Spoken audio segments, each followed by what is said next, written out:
Welcome to No Longer Conformed. I'm Erik Garthe, and we are studying 7 roles of Christ, the prologue of John's Gospel. In this session, we'll be looking at John chapter 1 and verse 3.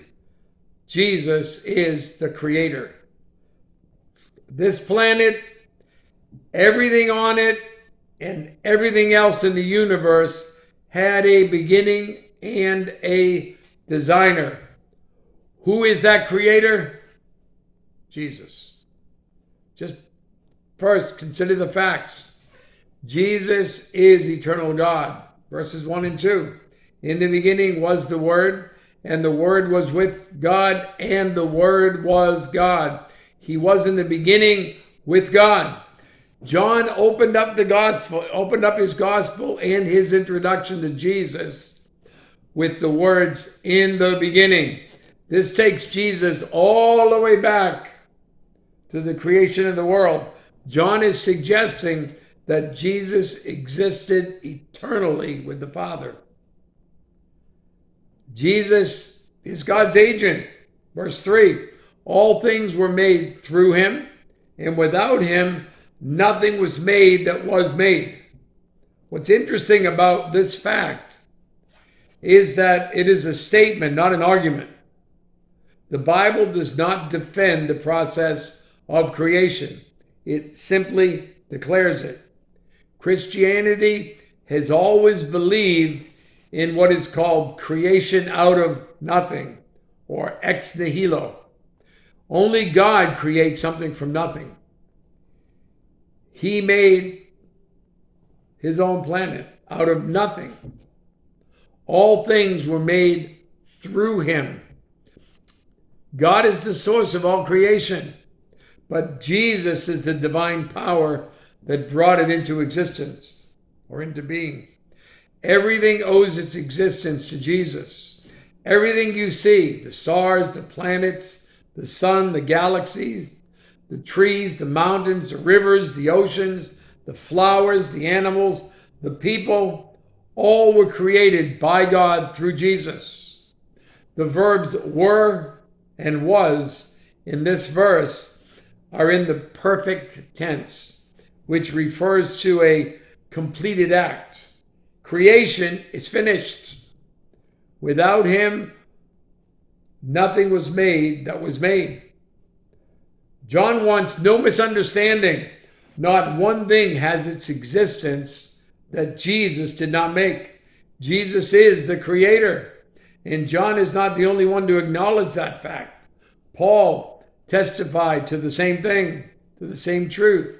In Colossians 1:16, he wrote, "For by him all things were created that are in heaven and that are on earth, visible and invisible, whether thrones or dominions or principalities or powers.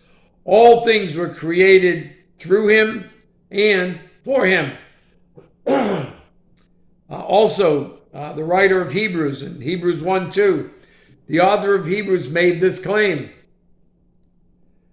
God has in these last days spoken to us by his Son, who's Jesus, whom he has appointed heir of all things, through whom also he made the worlds. Second, consider the support. The question becomes, is there any evidence to support those facts? In other words, if Jesus is the creator, there must be some parallels between what happened at creation and the works of Jesus during his ministry on earth. Jesus did not come to recreate the universe from nothing, but there should be some parallel evidence. Well, let's compare 4 aspects of creation with the works of Jesus. First, God created from nothing or existing materials. Creation involved instantaneously producing matter which didn't previously exist. God speaking it into existence. It also involved transforming existing materials. Adam from the dust in Genesis 2:7, and Eve from his rib in Genesis chapter 2, verses 21 and 22. Is there a parallel with Jesus? In John 2, Jesus turned water into wine. That required the instantaneous creation of carbon atoms and chemical molecules that made up the grape sugar, carbon dioxide, coloring, and whatever else was necessary to produce wine. In John chapter 6, Jesus fed more than 5,000 people from 5 loaves and 2 fish. And he did it again with 4,000 from 7 loaves and a few little fish. Jesus either caused these original items to multiply, or after distributing the original food, he then created new loaves and fish until everyone was fed with 12 basketfuls of leftovers. Either way, this involved not just the creation of the appropriate carbohydrate, protein, and other molecules, but the immediate arrangement into the complex forms and structures needed to make baked bread and fish. In John chapter 9, Jesus healed the blind man. That involved the instant repair of tissues, nerves, muscles, and instantaneous growth or regrowth of healthy cells. The result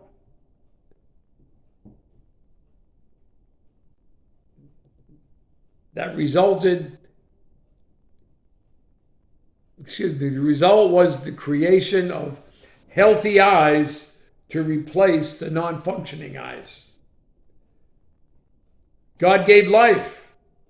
Creation involved giving of life to otherwise lifeless matter. Is there a parallel with Jesus? Jesus gave life to the dead 3 times. To a widow's son in Luke 7, to Jairus' daughter in Luke 8, and to Lazarus in John 11. In the case of Lazarus, the body had been in the grave for 4 days.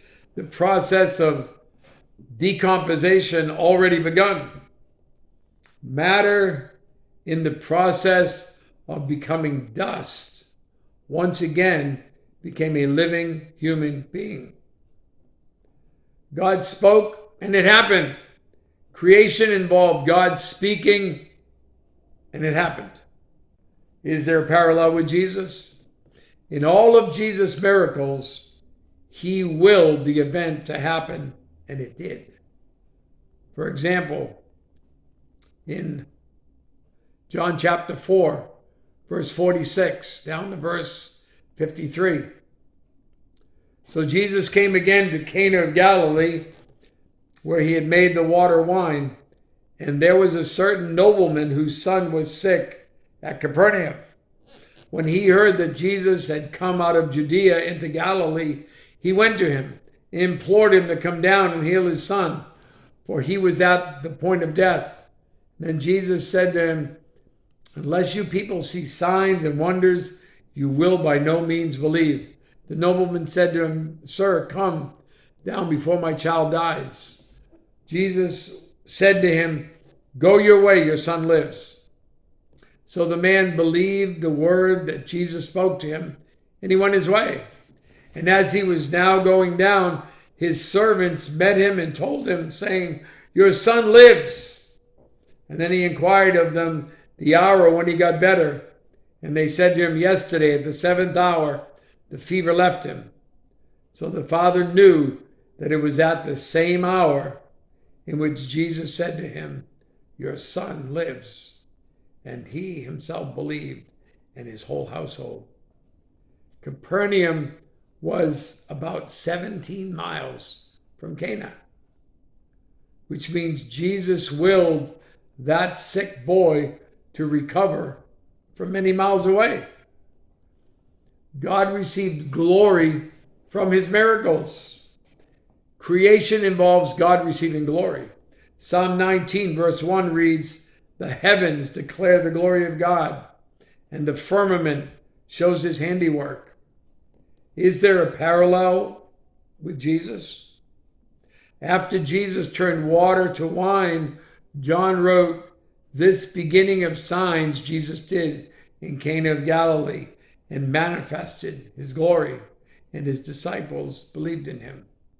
When Jesus heard that Lazarus was sick, he said, "This sickness is not unto death, but for the glory of God, that the Son of God may be glorified through it." Jesus is the Creator, God.